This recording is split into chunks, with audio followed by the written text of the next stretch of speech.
Muy buenos días, bienvenidos y bienvenidas nuevamente. El Centro de Arte y Cultura les da también un día más en la Semana de la Danza, la más cordial bienvenida para seguir con todas las actividades que tenemos desarrolladas a lo largo de toda esta semana junto con el área de danza del Departamento de Arte de la Facultad de Humanidades y Artes de la Universidad Nacional Autónoma de Honduras.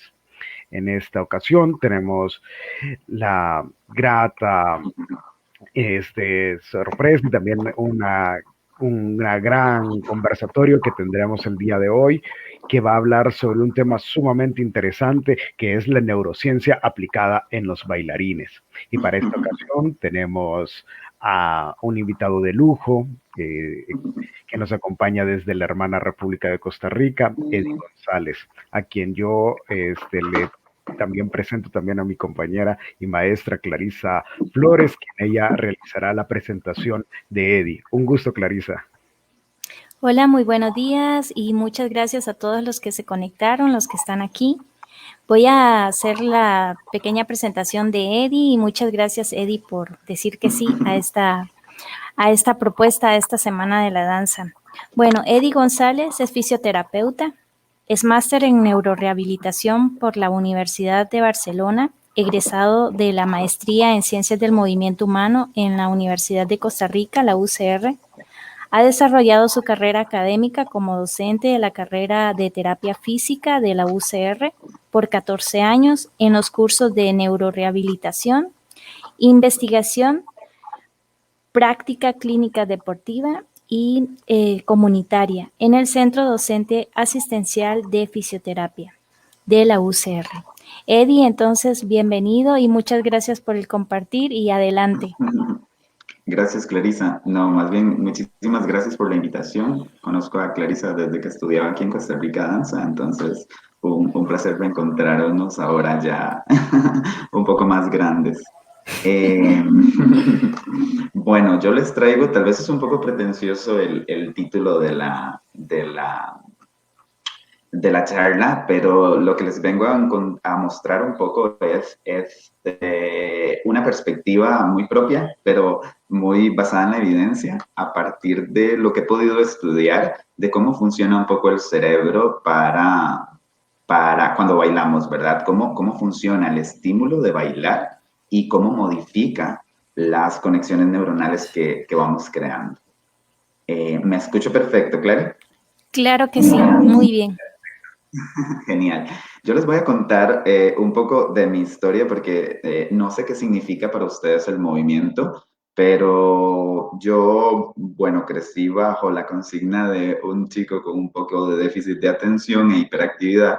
Entonces, para mí el movimiento siempre fue como un poco este demonillo que tenía que estar parando un poco, ¿verdad? Porque era de estos típicos niños que se suben en todo lado, que siempre andan moviéndose, que no ponen atención porque la parte kinestésica es más fuerte y porque necesitaba un montón de retribuciones sensoperceptuales y motoras como para estar en el presente un poco, ¿verdad? Entonces, aspectos cognitivos de la atención, de la ejecución o la planificación en la niñez fueron un poco como difíciles. Entonces era lo típico del niño que le dicen como, no te movas más, quédate quedito, pone atención. Estése quedito, muchacho, ¿verdad? Era un poco como desde esa perspectiva que empecé a tener una relación con el movimiento.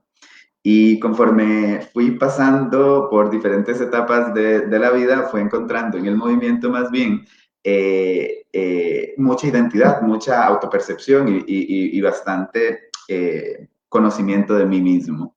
Hasta que llego al punto de estudiar terapia física, donde el movimiento ahora parece ser que algo que era muy restrictivo para mi comportamiento social, para conductas conductuales como el procesamiento de aprendizaje o, no sé, conductas sociales importantes, ahora resulta que es una estrategia más para poder crear en las personas una prescripción de ejercicio adecuado y poder salir adelante. Entonces, el movimiento para mí dejó de representar como ese demonio con el que estar lidiando un poco porque no podía dejar de moverme, a más bien aprovechar las bondades que tenía ese movimiento para poder no solo buscar beneficios para mí mismo, sino también para otras personas. Entonces, entiéndanse que la relación ha cambiado bastante y amo montones el movimiento y moverme. De ahí que la danza o bailar siempre había sido una de las condiciones en las que yo podía ser yo mismo,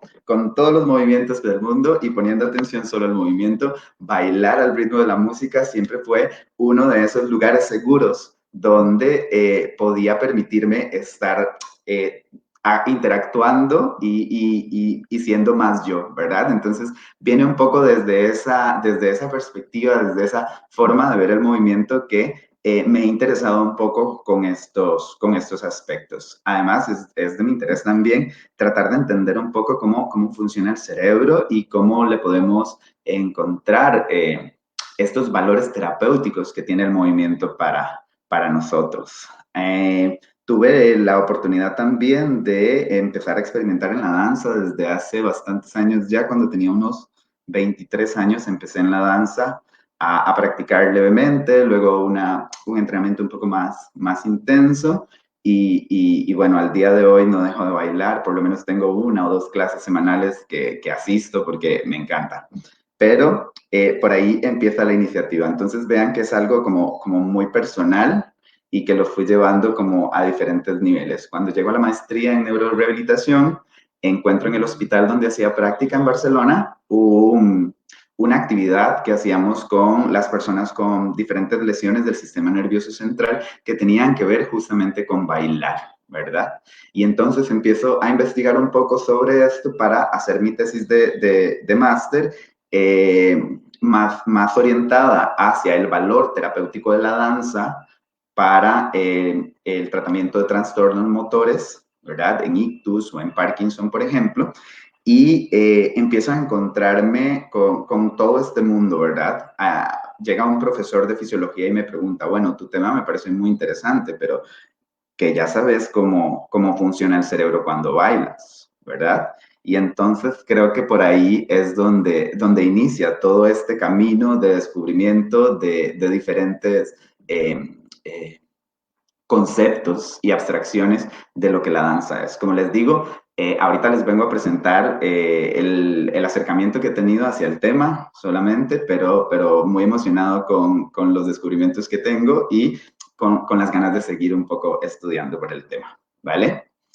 Yo no sé para qué ustedes es la danza, ya empezando un poco en materia, no sé qué significa la danza para cada uno de ustedes que están aquí viendo, pero para mí significaba ese momento de paz, ¿verdad?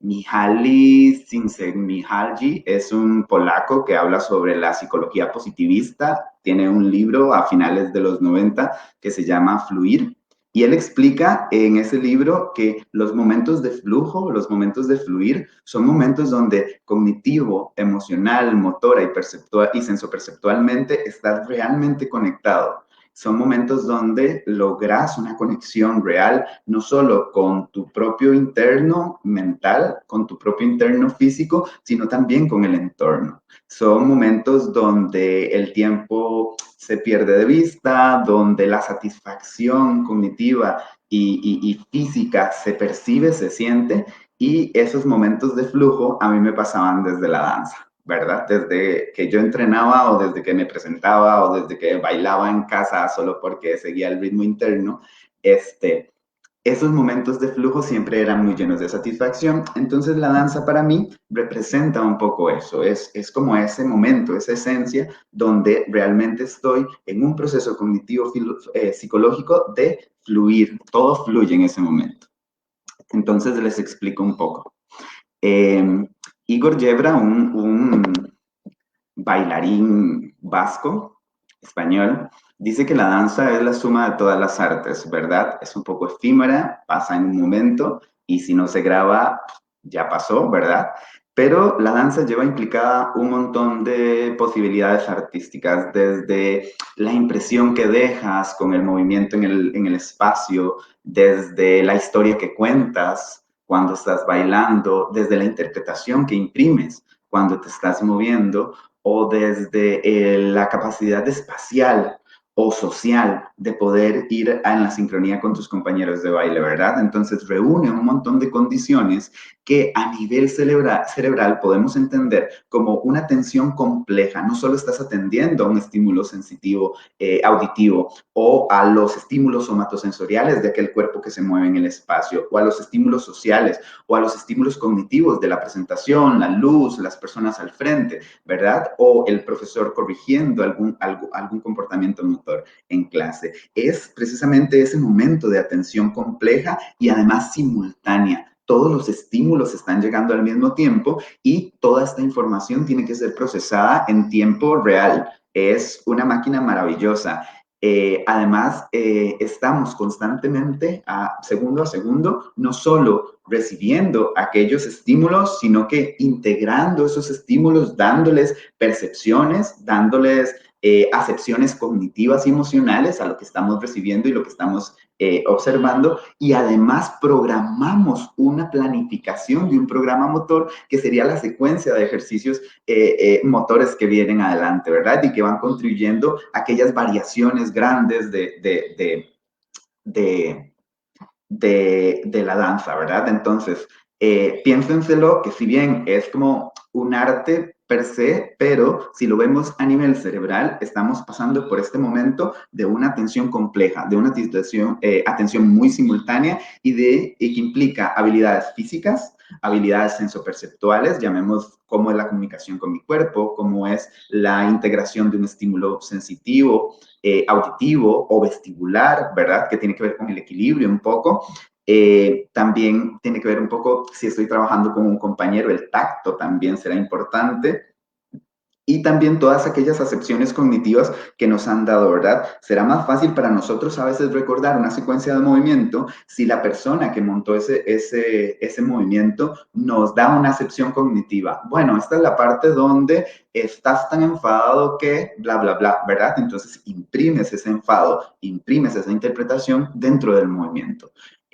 Autores importantes, bueno, Sean Wyckoff de la teoría de control motor nos dice que nunca habrá un movimiento sin que haya una acepción cognitiva y una acepción emocional ligada a ello, ¿verdad? Entonces, de ahí que seremos muy responsables cuando estamos dirigiendo el aprendizaje motor de alguna secuencia de movimiento en tratar de asociar esos estímulos motores, sensitivos, perceptuales, cognitivos, bla, bla, bla, todos estos que les estoy contando, con una sensación de placer hacia la persona que recibe nuestra clase, a la persona que recibe nuestra terapéutica, a la persona que recibe nuestra interpretación, ¿verdad? Entonces, empezamos desde eso, desde esta concepción de que la danza va a ser una estimulación cerebral en muchos ámbitos y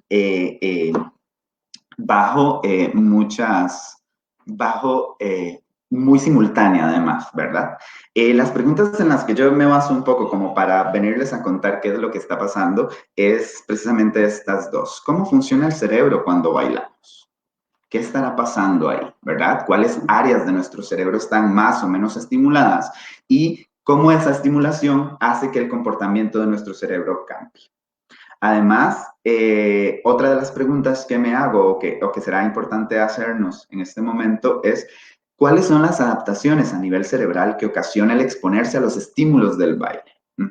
Podemos empezar a encasillar un montón de estímulos que tiene el baile desde el tacto, desde la superficie desde nuestro cuerpo contra la superficie, desde nuestro cuerpo cuando gira, aquella aceleración centrípeta y centrífuga que nos cuesta tanto mantener el eje en el centro y nos hace tan satisfactorio cuando logramos hacer 2 o 3 girillos por ahí.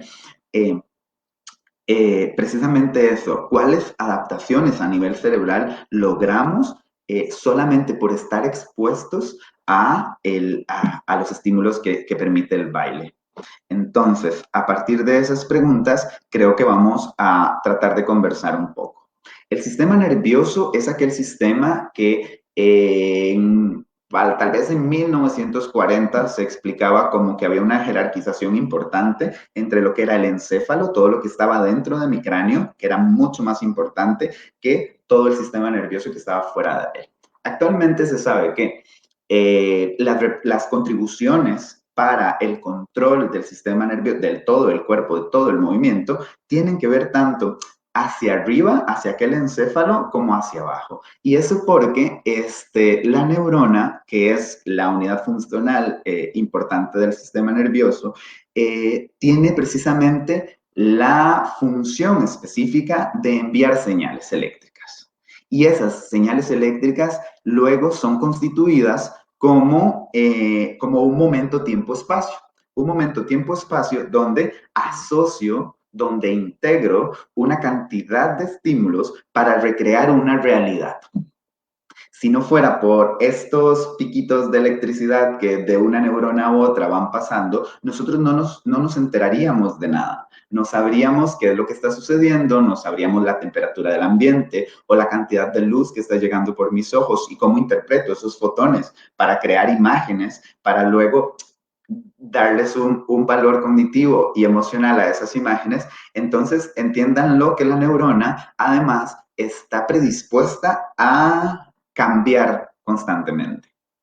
Si hay algo que tiene la neurona es que se podrá adaptar, ya sea morfológicamente, cambiando las configuraciones de sí misma, o sinápticamente, funcionalmente. Esas serán las conexiones que tendrá con otras neuronas a la par.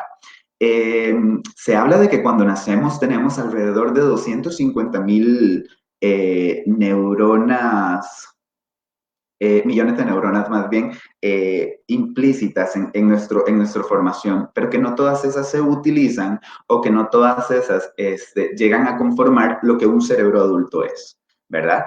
Les traigo por acá un video que espero que abra. No sé si, Clarisa, si se está observando. No, Eddie, no se observa. Vale. ¿Será que tiene que compartir la pantalla? Seguramente. Voy a intentarlo.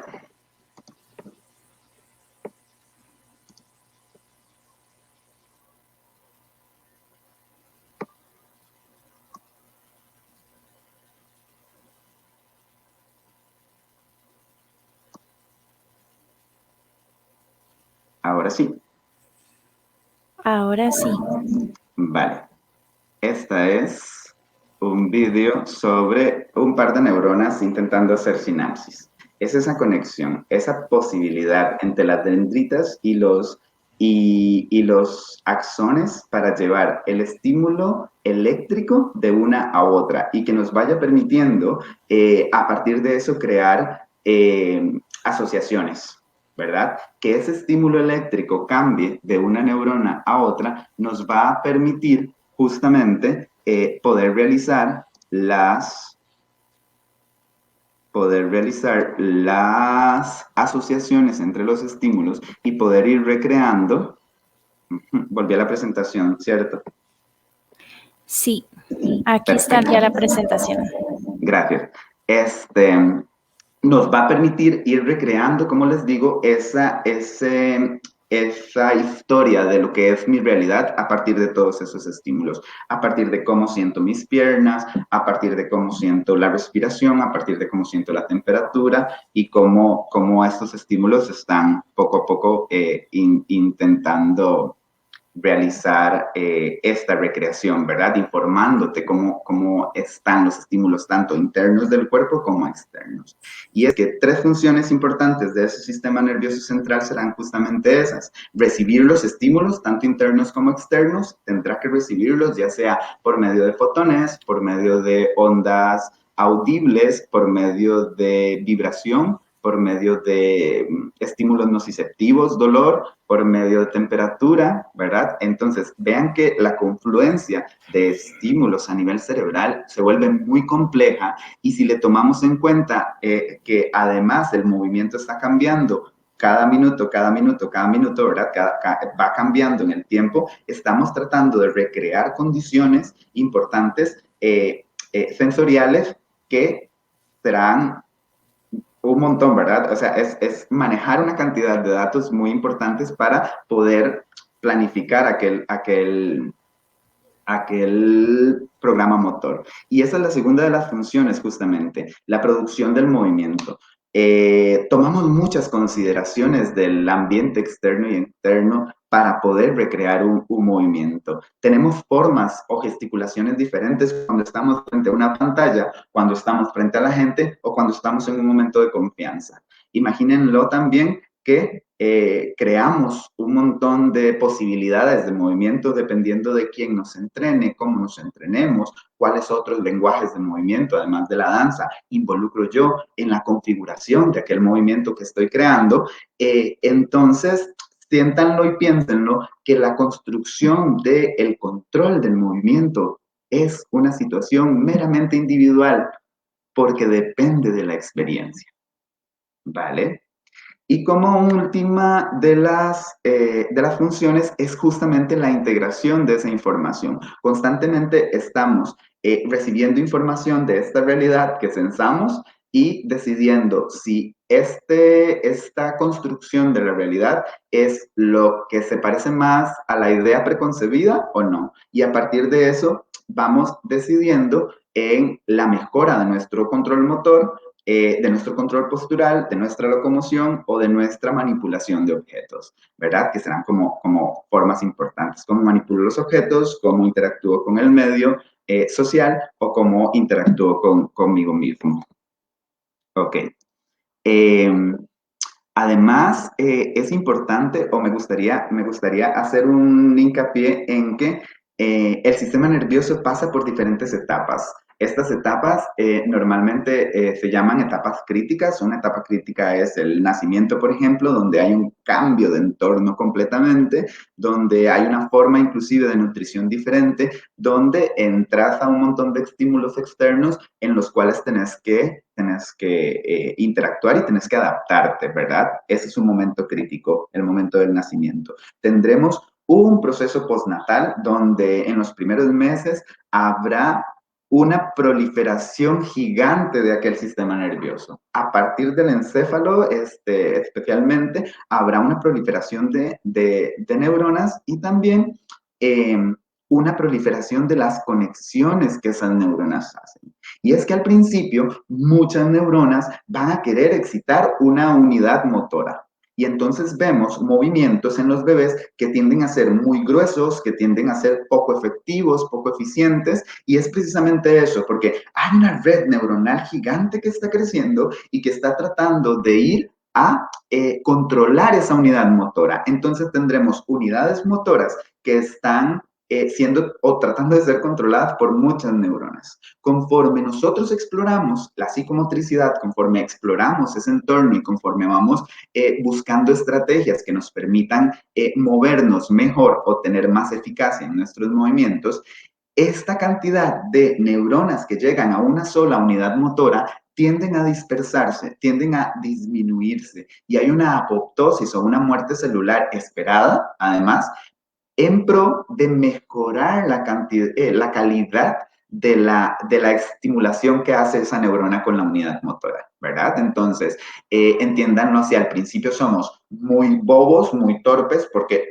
no entendemos mucho de lo que está pasando. Además, no hay tantas estrategias o herramientas. Por ejemplo, el lenguaje todavía no está tan claro. La situación social después del nacimiento tampoco está tan clara. No hay conexiones neuronales a ese nivel. Conforme vamos creciendo, vamos entendiendo la sonrisa como una señal, vamos entendiendo el enojo como una señal, entendemos también los tonos de voz de nuestra familia cuando nos quieren decir una cosa u otra, pero entiéndanse que al principio es esa condición. Etapas como el gateo, etapas como el arrastre, etapas como la bipedestación, y la marcha en los bebés van haciendo justamente eso, ¿verdad? Van haciendo ese refinamiento de acoplamiento entre las neuronas desde la corteza, las neuronas en el sistema periférico, nervioso periférico, y las unidades motoras. Y entonces vamos refinando qué unidades motoras se encargan de qué movimiento, qué neuronas se van a encargar de la excitación de ciertas unidades motoras y por ende de los movimientos. Los movimientos cada vez serán más claros, serán normalmente guiados hacia el cumplimiento de una función, de una materia, de una acción específica, y además permiten, que es algo muy importante, la energía, el ahorro de energía. Metabólicamente vamos a ser más baratos, vamos a ser menos, menos caros, menos gasto de energía si tenemos un camino específico neuronal para realizar nuestras acciones. Entonces, las cosas van de mucha, como lo vemos en la página, perdón, en la imagen, a los 2 años tendremos una gran cantidad de conexiones, pero ya a los 6 años tendremos una disminución en esa sinapsis en pro de mejorar la eficiencia, en pro de mejorar el ahorro energético, en pro de mejorar las condiciones motoras que sean más fáciles para nosotros.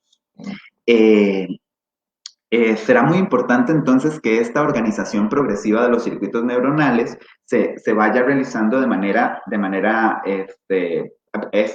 progresiva, de manera agradable, de manera asociativa, con estímulos que me hagan sentir cómodo para el aprendizaje y para las memorias a largo plazo que permitan tener un poco de estabilidad, ¿verdad?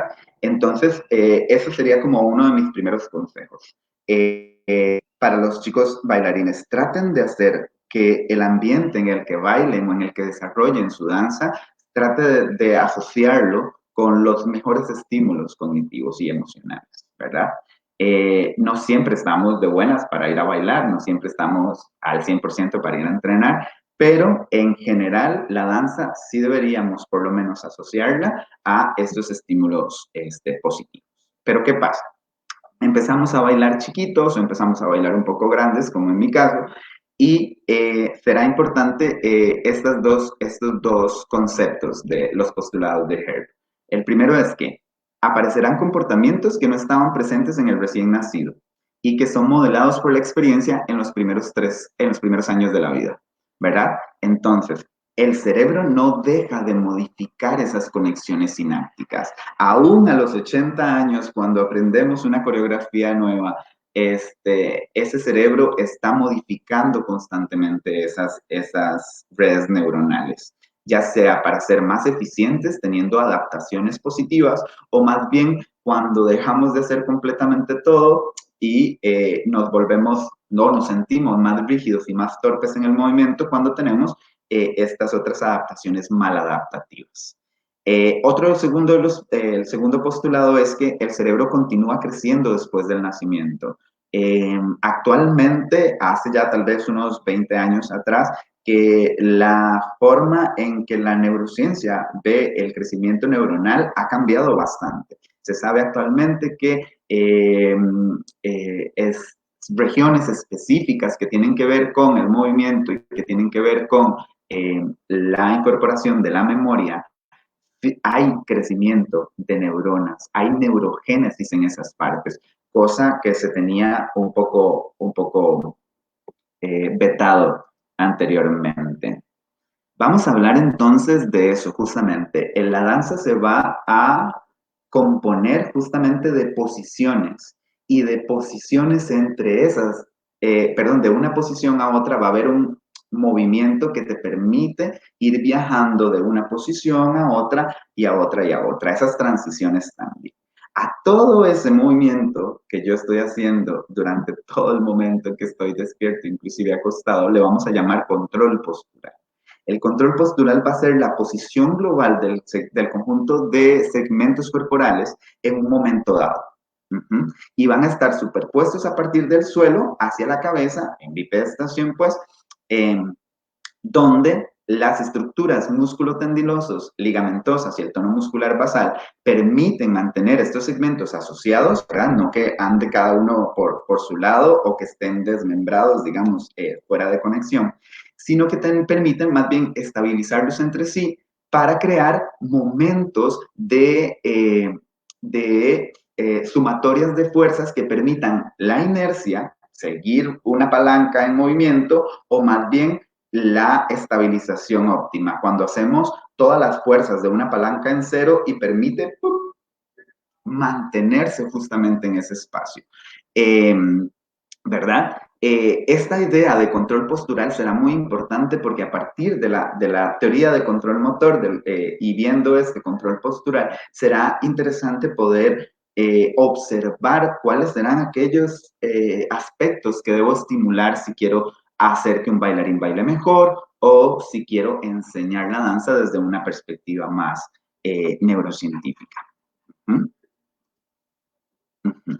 Este control postural permite hacer una interfaz en el mundo exterior. Nos va a permitir tener puntos de referencia en dónde estamos ubicados, cuáles son los objetos que hay alrededor, dónde estoy yo con respecto a la posición a la superficie que está sosteniendo mi peso, dónde estoy yo con respecto a los otros que están trabajando conmigo, inclusive dónde están las partes de mi cuerpo a partir de ese centro. Y entonces serán importantes crear estos puntos de referencia, crear estas referencias a nivel también no solo visual, no solo auditivo, sino también somatostésico, ¿verdad? Todas estas sensaciones que yo tengo en mi cuerpo.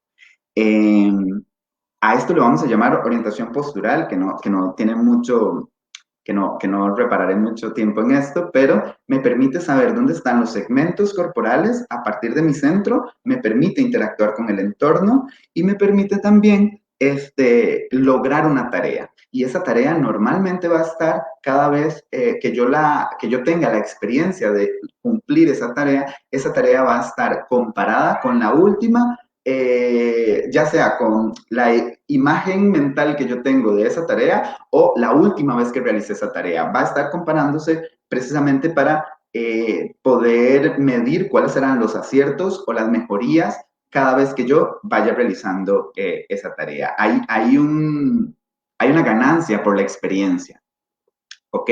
Me permite también entender justamente dónde van las fuerzas, porque el bailarín es un loco que lo que quiere es tratar de lidiar con la naturaleza de la gravedad, ¿verdad? En la medida de lo posible, en lo mejor que nosotros podamos controlar nuestro peso y disminuir las consecuencias que tiene la gravedad sobre mi peso, voy a tener mayor fluidez en el movimiento. Algunos bailarines son máximos que tú los miras, ¿verdad? Y tienen unas bases de sustentación súper pequeñitas, así casi que con el dedo gordito solamente apoyado en una superficie y con una posibilidad de mantener el equilibrio, porque esas palancas logran justamente las fuerzas correctas para crear un cero, para dejar algo tan estático, que nos permita por varios segundos pensar, wow, está suspendido, wow, está suspendida, ¿verdad? Son momentos donde el control postural permite esta sumatoria de fuerzas en cero que me hace ver justamente eso, que en ese momento la gravedad no importa, en ese momento la gravedad no está haciendo sus consecuencias contra el cuerpo. A esto le vamos a llamar estabilidad postural, esta parte antigravitatoria le vamos a llamar estabilidad postural, y que lo que nos hace es precisamente entender dónde está ubicado el arriba y el abajo, ¿verdad? Dónde está ubicado el centro de la Tierra y el exterior de la Tierra. Para estas funciones,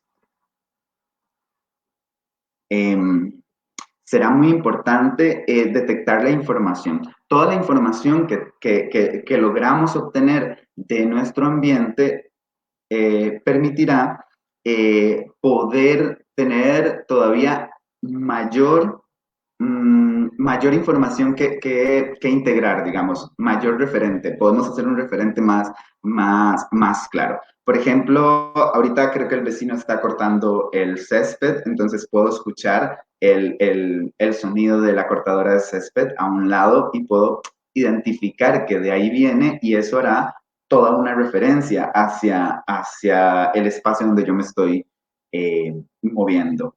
El esquema corporal será una de las referencias más importantes, y la creación de un esquema corporal, además de eso, saludable, ¿verdad? Ojalá sin estímulos nociceptivos que permitan un poco oscurecer esta construcción del esquema corporal, va a ser uno de los aspectos más importantes. Y es que esto lo vamos trabajando desde niños, ¿verdad? Desde niños, el típico jueguito de tóquese la nariz, ¿dónde tiene Eddie los ojitos, verdad? Y entonces Eddie cierra y abre los ojitos. O haga pucheros, ¿verdad? Bueno, pucheros le llamamos en Costa Rica. Haga trompas con la boca ahí como para hacerte el chineado, el mimado. Y entonces, todas esas referencias sensoriales de cómo está colocada mi rostro, qué tan abiertos están mis ojos, o si hay mucha luz, cómo los cierro para limitar un poco este estímulo que puede ser nocivo, será muy importante. De ahí que también les digo, me parece que los bailarines deben bailar y me parece que los retos físicos siempre tienen que estar, pero un esquema corporal realizado a partir de estímulos nociceptivos, estímulos dolorosos, no sé qué tan recomendable sea para la construcción de un referente, ¿verdad?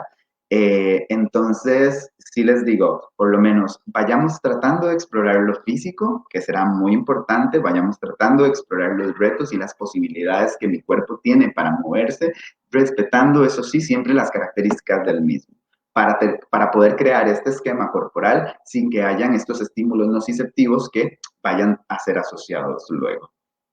Eh, la autopercepción, qué tan grande soy, qué tan chiquito soy, a veces mediada un poco desde lo social, ¿verdad? Que te dicen, es que tú eres el menor, eres el más pequeño. Y entonces creas una conciencia de que eres pequeño, aunque midas 1,75 m, 1,80 m. Esa autopercepción debe cambiar en la danza. Debemos hacer un claro dominio de hasta dónde puede llegar mi cuerpo, cuánta energía puedo utilizar para mover el cuerpo, qué tanta interpretación además puedo poner dentro del movimiento, y será una autopercepción interesante.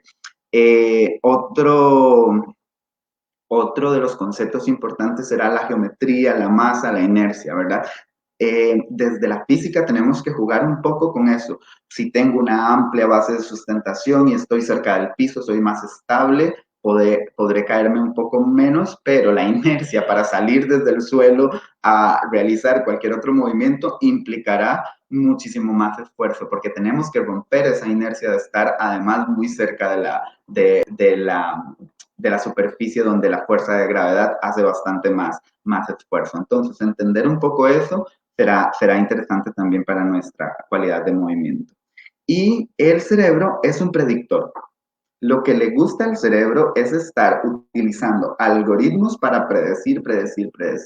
Es tan importante que el cerebro va a estar constantemente haciendo estas comparaciones entre los estímulos que ya están recibidos y los estímulos que se van a realizar, ¿verdad?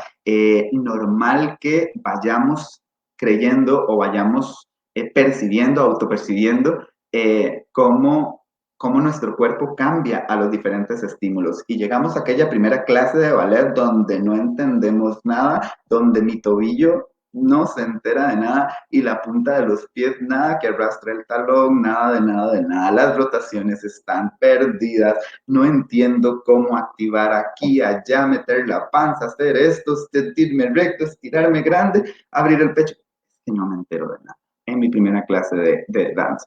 Pero conforme va pasando ese estímulo, conforme ese estímulo llega a estimular justamente las cortezas de asociación o las cortezas motoras y parietales primarias y secundarias, va logrando hacer programas de comparación y poder predecir un poco qué tanta fuerza tengo que hacer, qué tan lejos debo estar, qué tanto, por ejemplo, debo hacer una sinergia, ¿verdad? Aquel movimiento que tiene un músculo agonista, aquel movimiento que tiene un músculo antagonista, y cómo logro para crear una cualidad de movimiento específica esta contradicción entre agonista y antagonista. Es como permitirme ir con el cuerpo, pero en un estímulo suave, resistiendo un poco, o permitirme ir con toda la inercia que se pueda, con toda la fuerza que se pueda. Entonces, habrá un antagonista que permita eso y un agonista que le dé a tope. Pero bueno, Eso justamente es un poco la predicción que hace el cerebro hacia el movimiento y un poco las ganancias que tenemos o las adaptaciones que vamos a tener hacia esas predicciones. Vamos a hablar justamente ahora de estas referencias geocéntricas, exocéntricas y egocéntricas.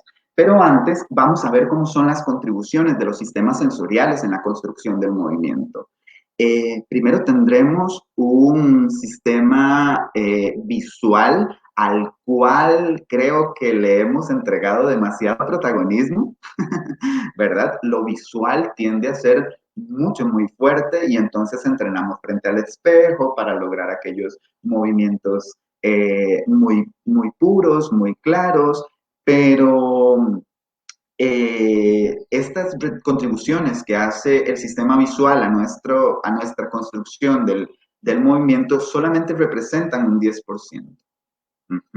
Otro 20% estará representado desde el sistema vestibular, aquellos cilios que están en el liquidito dentro de los oídos y que nos permiten en 3 diferentes dimensiones, están colocados en las 3 diferentes dimensiones, nos permiten justamente tener reflejos donde sabemos, por ejemplo, dónde está colocada la cabeza con respecto al tronco, o dónde están nuestras articulaciones, nuestras esqueleto apendicular con respecto a ese centro.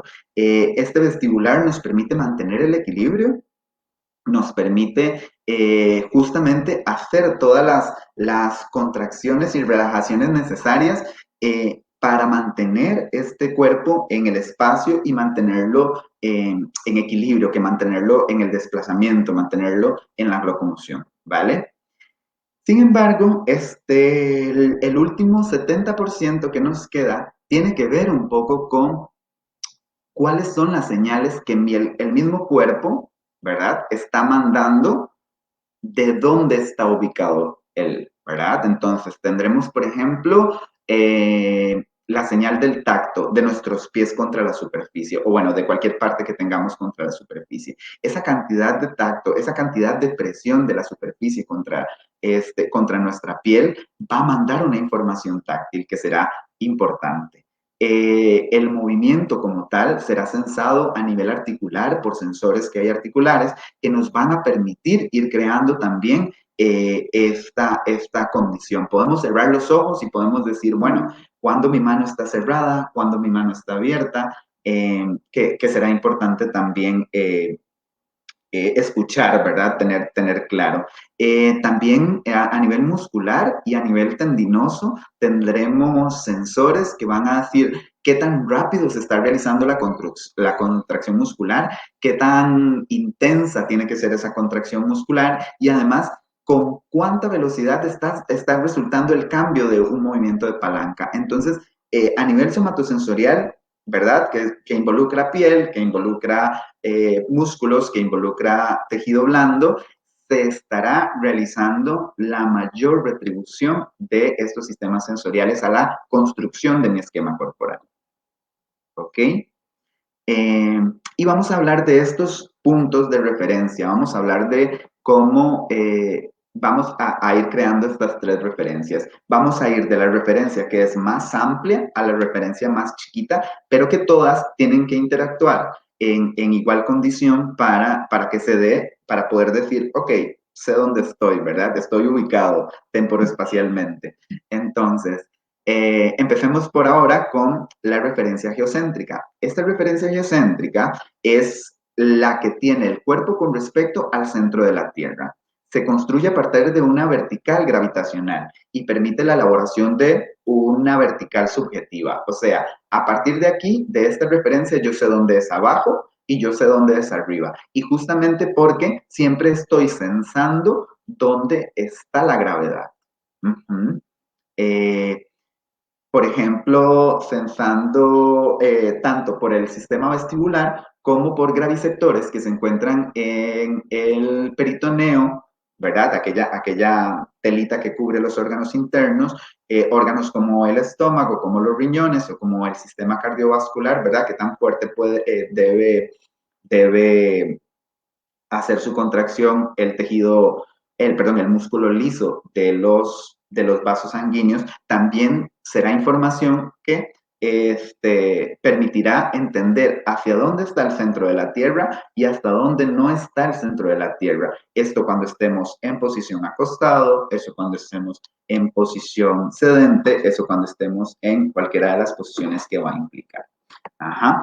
La estimulación a este nivel, creo que me salgo de nuevo. Vamos a ver si lo logro.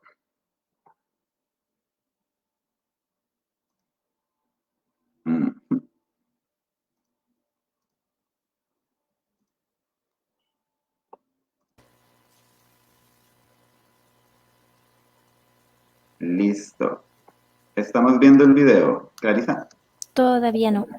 Todavía no. Ahora Okay. sí, ahora sí. Ya se Ahora está sí. cargando. Sí. Perfecto. Vamos a pararlo un poco. Este soy yo en cuarentena, así intentando mantenerme un poco activo porque la hiperactividad me da por todo lado y en cuarentena pues un poco más.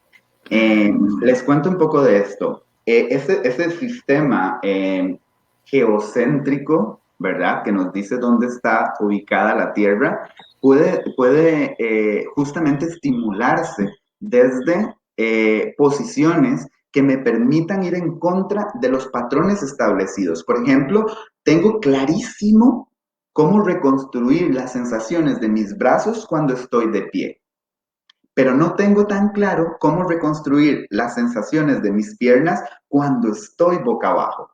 El solo hecho de que mis graviceptores y mi sistema vestibular no esté teniendo un input exactamente igual a como yo construyo mi eje corporal, hace que ya después, cuando estoy en aquella posición diferente, no sepa dónde está mi pie, no sepa cómo doblar la rodilla, no sepa cómo estirar o no sepa cómo contraer el glúteo. Entonces, para los bailarines, ¿qué me gustaría decirles? Si quieren construir una buena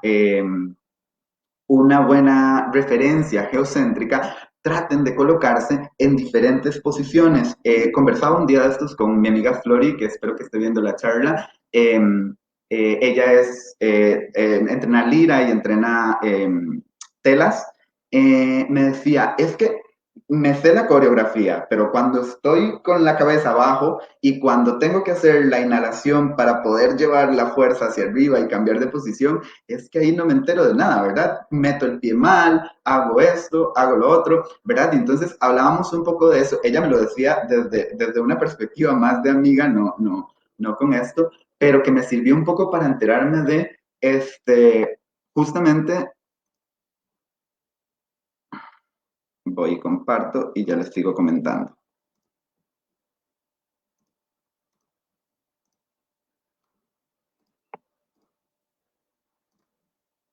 Listo. Y justamente es eso, ¿verdad? Poder seguir tratando de crear un esquema corporal, aunque mis graviceptores, aunque mi sistema vestibular esté entrando en caos, ¿verdad? Porque no logra un input justamente igual al que tenía posteriormente. Esta será la primera de las referencias geocéntricas. ¿Dónde estoy colocado yo con respecto al centro de la Tierra? La segunda de las referencias será la exocéntrica. Y aquí me gusta explicarlo desde la perspectiva de un juego de video en primera persona, ¿verdad? Aquel juego de video donde ibas caminando por un cuarto y encontrabas un zombie y disparabas, pero que solo se veía justamente lo que tus ojos ven. Pues la realidad misma en la que vivimos cada día. Esta es la referencia exocéntrica, nos permite interactuar con los objetos, nos permite pensar a cuánta distancia está, a cuánta profundidad está en la pantalla de la computadora, o a cuánto está el libro, o a cuánto está el mouse para poder manejarlo, ¿verdad? Nos va a dar una serie de informaciones donde percibimos el movimiento que hay cercano y justamente los objetos que no se muevan van a crear ese punto de referencia, van a crear como un mapa, como decirlo, justamente un mapa en 3 dimensiones en donde qué tan alto está el techo, qué tanta luz está entrando, nos permite justamente eso, recrear un poco cuál es la realidad más próxima. para la regulación postural, los elementos estáticos del entorno van a servir como referencia y nos van a indicar la vertical donde está, ¿verdad? Nos pasa un poco, por ejemplo, no sé si en Costa Rica hay bastantes temblores y bastantes seguidos, y cuando estos temblorcillos se sienten, tú sientes esta sensación de mareo, ¿verdad? Hay esa sensación un poco de mareo de qué es lo que está pasando, ¿verdad? Justamente porque no solo sientes este geocéntrico que se movió, sino porque el exocéntrico está observando cómo los objetos que normalmente no se mueven, se empiezan a mover. Nos pasa también cuando estamos en un autobús y hay otro autobús a la par y el otro autobús empieza a moverse después de estar estático y más bien nosotros sentimos de manera estática que nos vamos haciendo como un poco para atrás, ¿verdad? Ese input diferente de las cosas que están estáticas moviéndose nos permiten una estimulación un poco. ¿Por qué me gusta el exocéntrico? Bueno, porque la referencia exocéntrica será importante en cuanto a las presentaciones, en cuanto a no golpearse contra las superficies, en cuanto a tener esta visión periférica de dónde están colocados mis compañeros de baile, de dónde debería estar colocado yo. A veces cambiamos de entorno y de repente estábamos en un salón entrenando la coreo chiquitita y tenemos un espacio pequeño y cuando llegamos a aquel gran teatro o aquel esplanada donde tenemos que presentarnos decimos, híjole, ¿verdad? O sea, aquí las cosas tienen que cambiar y todo el control motor tendrá que ser un poco más amplio, ¿verdad? La cantidad de energía que yo necesite para trasladarme de aquí a allá y llenar con el espacio con movimiento cambiará un poco y tenemos que hacer esas adaptaciones un poco.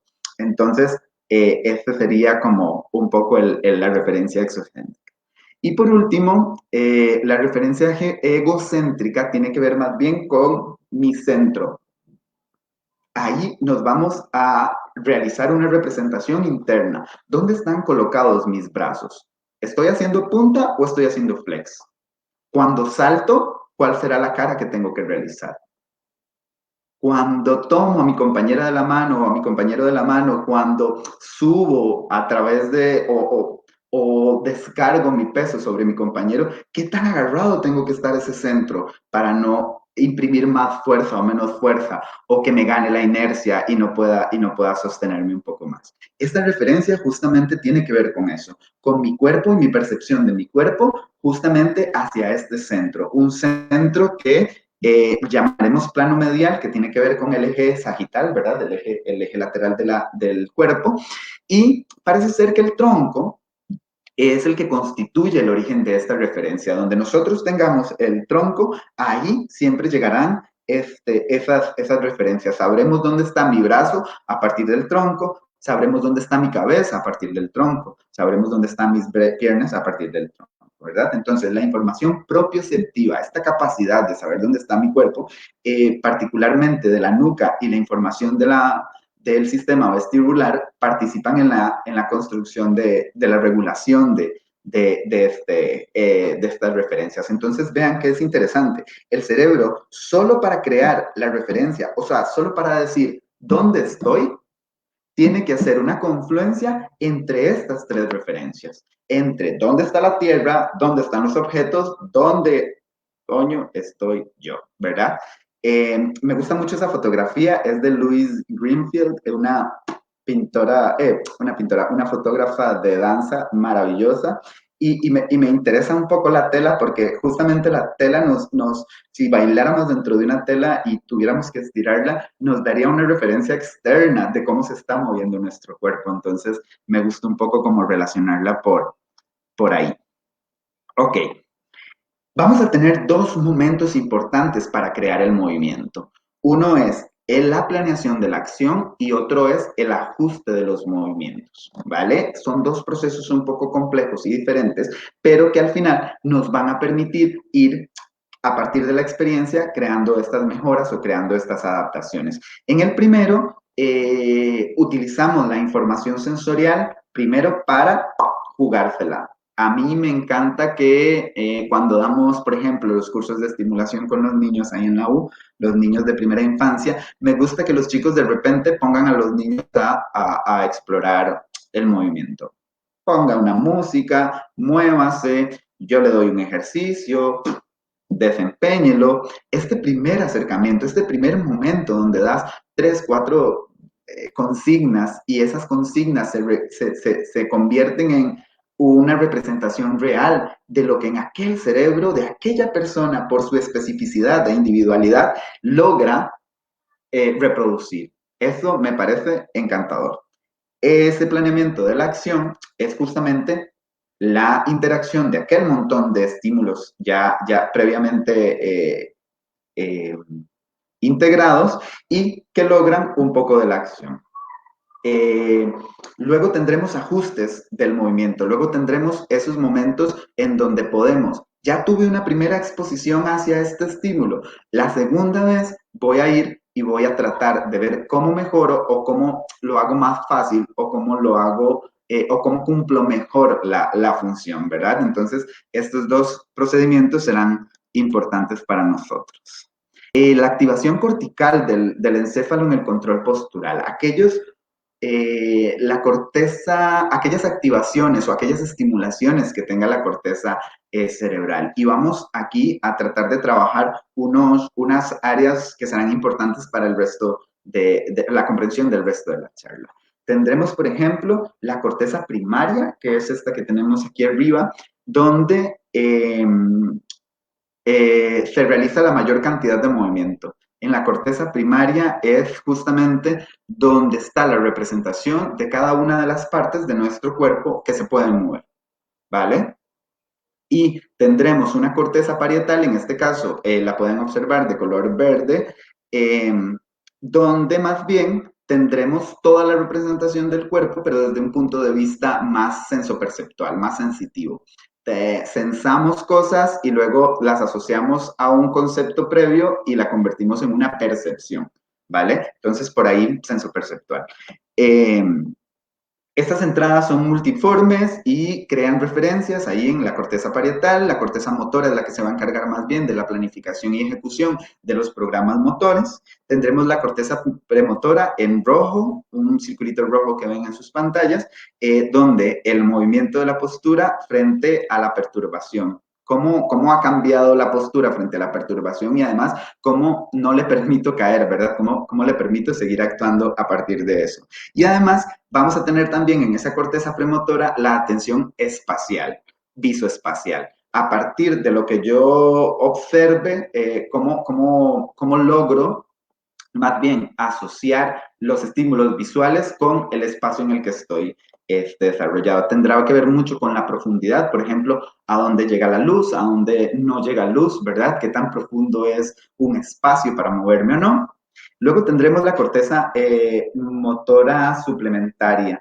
Esta lo que va a hacer, va a refinar algunas otras condiciones motoras, pero desde el punto de vista de la interacción con otras cortezas de asociación, que puede ser la visual, la auditiva o la vestibular inclusive. El cerebelo, un poquito más abajo y de color celeste, nos muestra, el cerebelo va a ser yo le llamo, para ver, lo que le gusta es refinar los detalles del movimiento.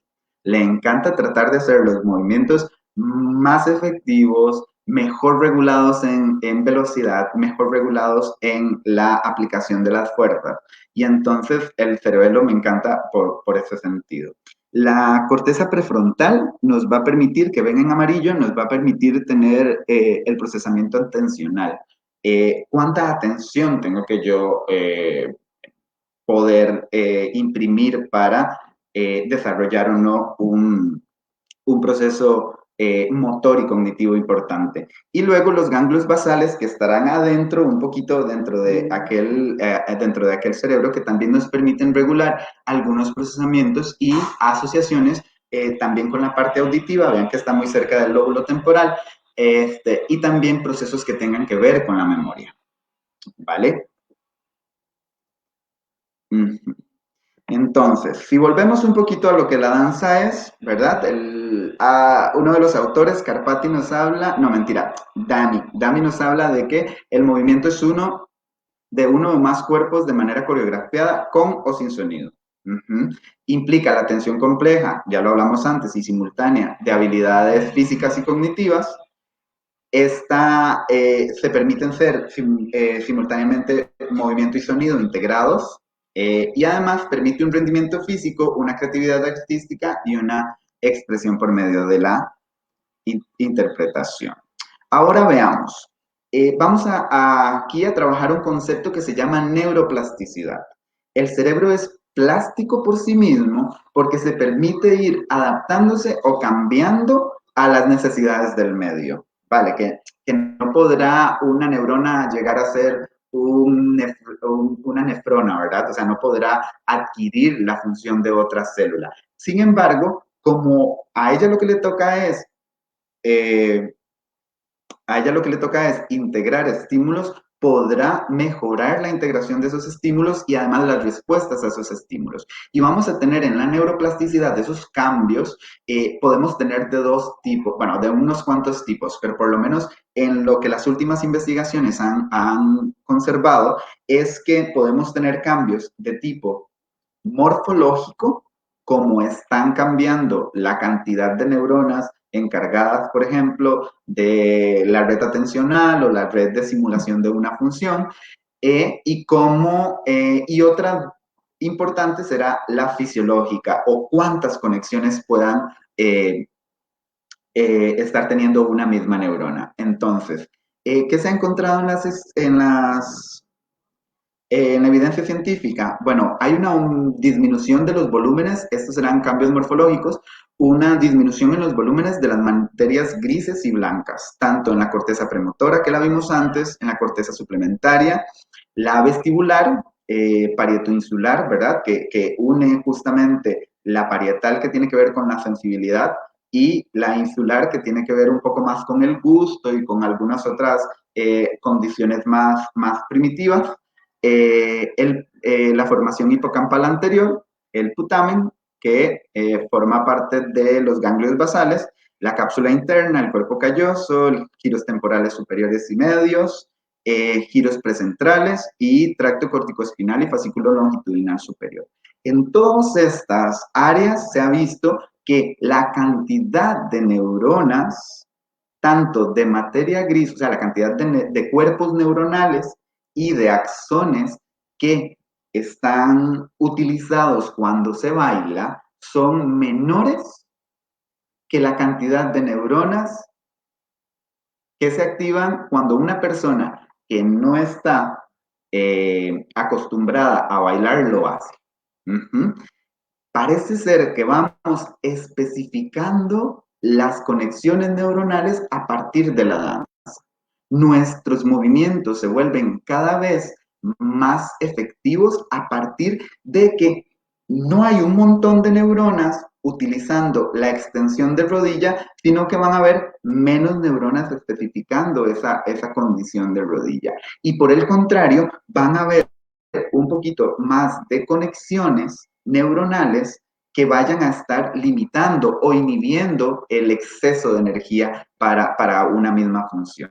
Entonces, vean que a partir de tomografías axiales computarizadas y resonancias magnéticas funcionales, es que se logra observar que hay estos cambios morfológicos tanto en los cuerpos neuronales como en sus axones.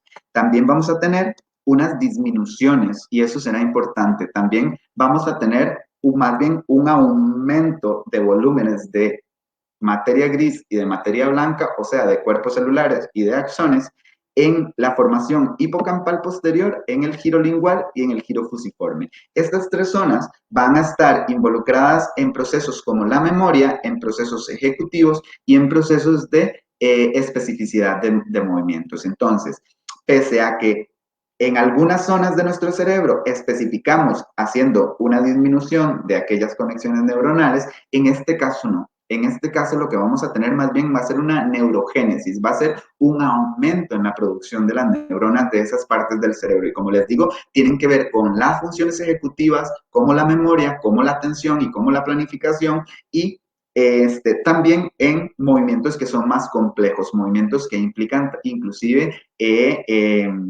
los cambios de estos centros de referencia.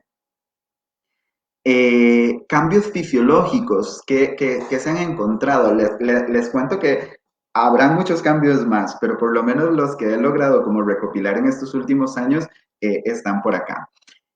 Vamos a tener dos redes importantes neuronales. Una de las redes importantes es la red de observación de la acción.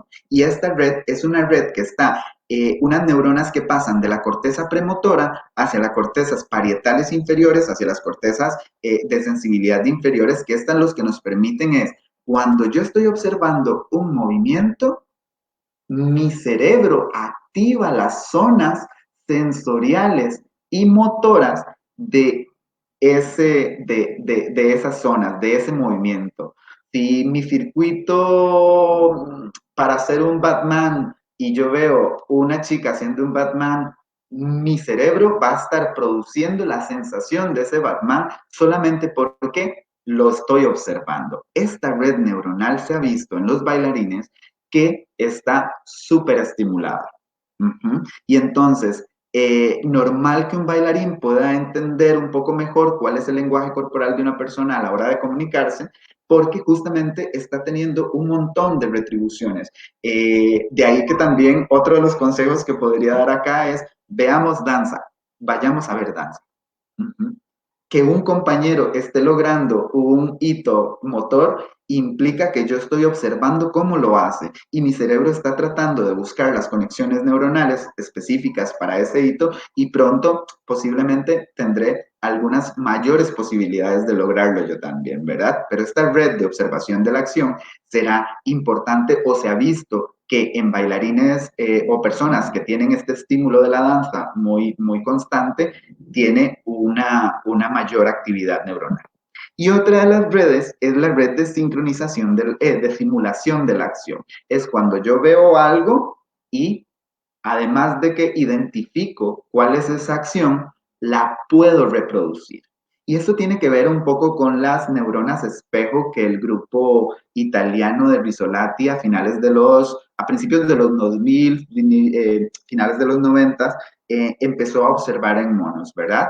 Empezó a observar en los cerebros de los monos que las áreas neuronales que implicaban tomar un cacahuate con las manos del mono, se estimulaban casi con la misma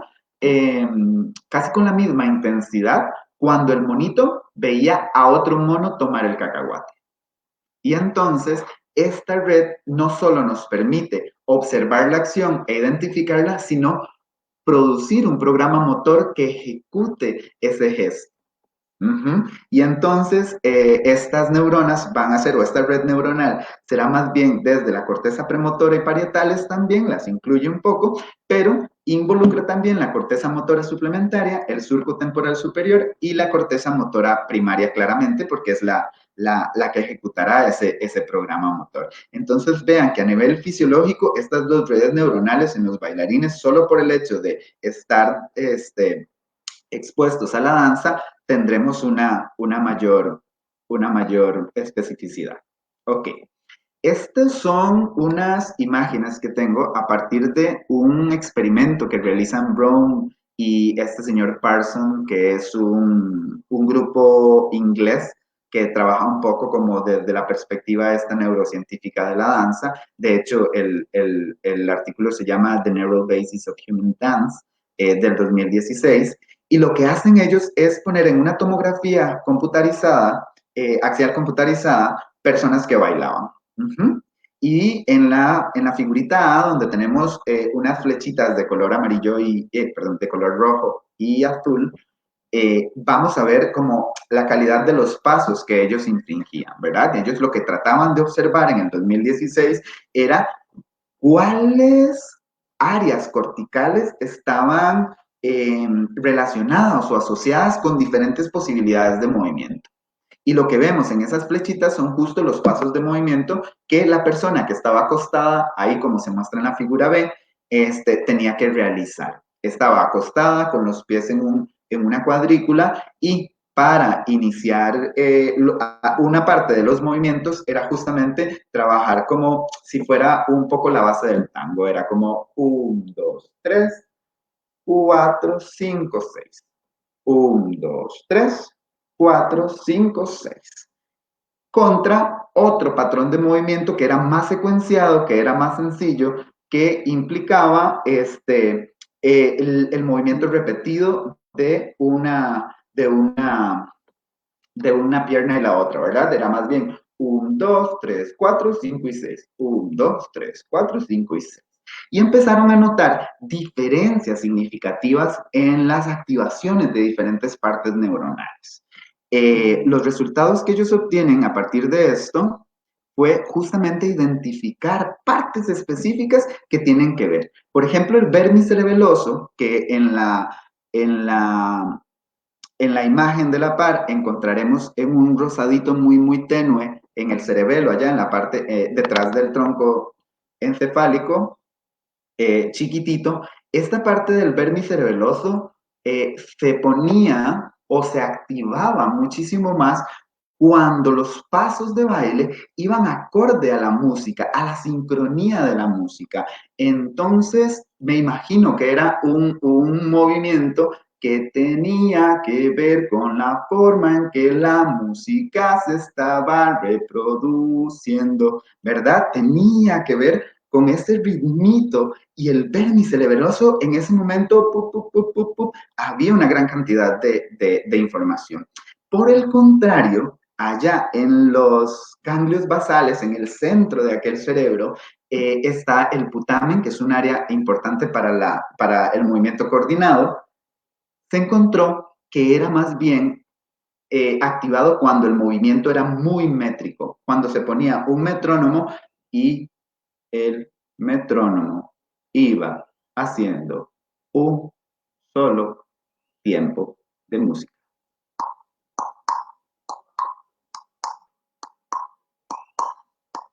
¿Verdad? Cuando íbamos siguiendo un mismo ritmo que no cambiaba tanto, que era más automático, es el putamen, ese ganglio basal, esa partecita de los ganglios basales que va a estar muchísimo más activo. Y que va a permitir asociaciones. Y también se encontró en el lóbulo parietal superior medial, o sea, en la parte más alta de aquella parte sensorial, una guía espacial de los movimientos que tienen que ver con las piernas, reflejando contribuciones tanto propioceptivas y somatosensoriales a la cognición del espacio de la danza. ¿Cuántos pasos puedo yo dar? ¿Cuánto espacio puedo yo para correr, para girar, para saltar? ¿Y cómo están ubicadas mis piernas con respecto a este centro, verdad? Entonces, a partir de este experimento que se realizó entre el 2005 y 2007 más o menos, hay una segunda parte que ellos luego publican, logran encontrar justamente eso, ¿verdad? ¿Dónde están los puntos específicos de mi cerebro actuando bajo condiciones específicas? Les cuento que este descubrimiento del putamen es bastante interesante porque justamente las personas que tienen una enfermedad de Parkinson es porque hay una disminución en la producción de dopamina por una alteración de la sustancia nigra. Esta sustancia nigra es una red neuronal que está muy cerca del putamen y entonces a partir del trabajo con ritmos muy específicos, una persona con alteraciones de hipometría que hace los movimientos muy pequeños o con bradifinesia que le cuesta iniciar el movimiento porque es su condición de Parkinson así lo expresa, se ha notado que si ponemos a trabajar el putamen que está justo al ladito, que está muy cerquita, logramos que esa persona tenga amplitudes de movimiento mejores y además que inicie al ritmo del movimiento. a pesar de que tenga 5 años de tener Parkinson, a pesar de que no haya vuelto a hacer las cosas de manera fácil y rápida. Entonces vean que nos está dando también unas contribuciones importantes al uso terapéutico de la danza. Ok. Otros elementos que serán importantes a tomar en cuenta, y ya con esto voy un poco finalizando porque creo que ya hablé bastante, es cómo actúa el estímulo musical dentro del movimiento. Ya vimos algunas contribuciones que tienen que ver con unos aspectos específicos de partes del cerebro, pero además la música por sí misma no solo va a ampliar el fortalecimiento de la red neuronal de la corteza auditiva, sino que va a tener que ver o va a tener unas conexiones muy, muy importantes, la frecuencia de aquellas ondas sonoras con el estado emocional al que me pueda llevar. No es coincidencia que cuando estamos en el cine con todo aquello apagado, con aquella gran luz y el sonido surround de aquellas salas gigantes, y ponen una música sumamente triste, además de que estamos recibiendo un mensaje cognitivo que nos lleva hacia una emoción de tristeza, hay una música con una frecuencia específica que nos va llevando a un estado emocional de comparación con los recuerdos más tristes que tenemos. Y nos permite también, con estimulación de aquella red neuronal de neuronas espejos, ponernos en situación de aquel que está recibiendo aquel momento triste. Normal que lloremos, normal que nos sintamos excesivamente eufóricos cuando estamos en un concierto de rock o con un concierto de nuestro artista favorito y lo vemos y no sabemos ni qué estamos sintiendo. Normal, ¿verdad? Que esas influencias, no solo auditivas, no solo la interpretación de la música, sino la cantidad de vibración que llega a mi cerebro, a partir de la música, nos vaya a cambiar o modificar la parte emocional. Hay un acoplamiento, esto es lo que estaba contando, complemento funcional entre el cerebro emocional y el atencional. Normaliza también el tiempo de activación muscular, ¿verdad? Es como que yo lo imagino así un poco, que las ondas vibratorias de la música permiten regular la forma en que la neurona también produce aquel estímulo eléctrico saltatorio para la comunicación con las otras. Y entonces permite también buscar ese mismo ritmo a la hora de contraer músculos. Entonces terminamos haciendo movimientos musculares que van al tiempo de aquella música. Interesantísimo, todo un tema también.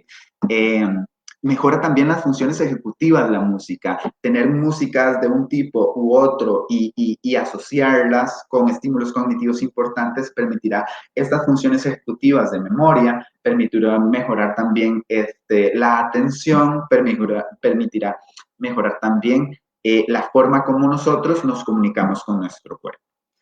Por último, los patrones de movimiento ya sería como la danza se ha visto que tiene muchísimas mejoras con lo que es los cambios importantes hacia la secuencia de movimientos, hacia aprenderme una forma de moverme de una frase de movimiento a otra frase de movimiento a otra frase de movimiento. Como en la danza nosotros usamos muchos gestos, bueno, que el ballet es tal vez el método de danza un poco como más estereotipado y más rígido en cuanto a las formas en que deben hacerse, pero la danza en general o el baile en general nos permite justamente explorar secuencias de movimiento e irlas ligando.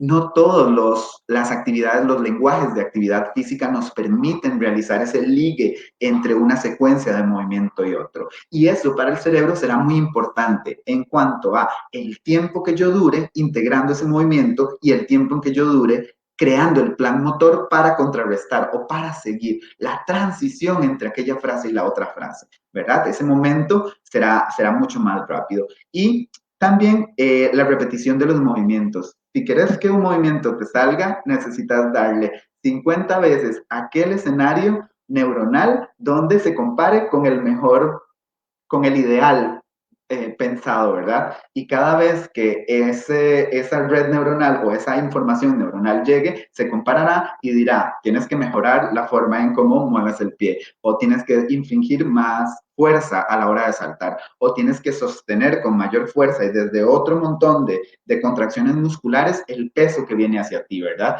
Ese tipo de cosas lo permite la repetición de los movimientos. Permitir patrones de movimientos complejos que puedan estar dentro o fuera de las sinergias. Tenemos sinergias estereotipadas o programas motores estereotipados y la danza nos va a permitir justamente salirnos de esos patrones motores y poder entrar y salir de esas sinergias de manera más sencilla y más fuerte. Creo que por aquí es un poco lo que les iba trayendo. No sé si tienen algunas dudas. Esta es la información. No sé si fui claro, pero por lo Claro menos que muy sí, Eddie. emocionado.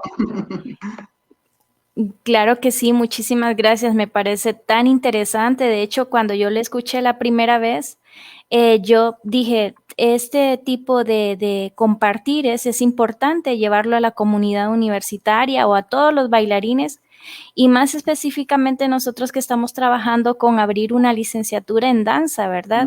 Porque decimos, todavía la gente se pregunta, bueno, ¿se estudia la danza? Y al escuchar este tipo de conversatorios o los chicos que bailan, ¿verdad? O sea, se dan cuenta que no solamente significa el moverse, ¿verdad? Sino que el cerebro es tan complejo como el ser humano. Y es increíble cómo cuando uno logra entender cómo maneja nuestro cerebro, nuestro cuerpo, cómo se integra, logramos tener esa propiocepción, como usted decía, ¿verdad? Esa misma conciencia. Y me llamó mucho la atención la función postural también, ¿verdad? El ejemplo que usted nos ponía y no es lo mismo cuando uno está de pie a cuando uno está de cabeza. Entonces, ¿cómo trabajar ese centro? Es muy interesante, Eddie, de verdad que muchísimas gracias por este compartir. No sé si hay alguien que escribió en el chat algún comentario. Bueno, aquí está Gabriela Carías, que dice muchas gracias a todo el equipo organizador de la Semana de la Danza. Gracias, Clarisa, y mi respeto al fisioterapeuta González por este conversatorio tan interesante sobre la neurociencia aplicada a los bailarines. Realmente son áreas de estudios tan importantes para resaltar los beneficios de la danza en la vida del ser humano y en la formación de los estudiantes. Así que ahí lo mandan a felicitar. Gracias, gracias. Judy dice, es genial saber estas cosas, agradecemos por compartir y hacernos saber un poco de neurociencia. Ayer preguntábamos en qué aportaba la danza en conceptos de rehabilitación. Hoy me ha quedado clara la importancia y la relación. Entonces, son como comentarios que le han hecho.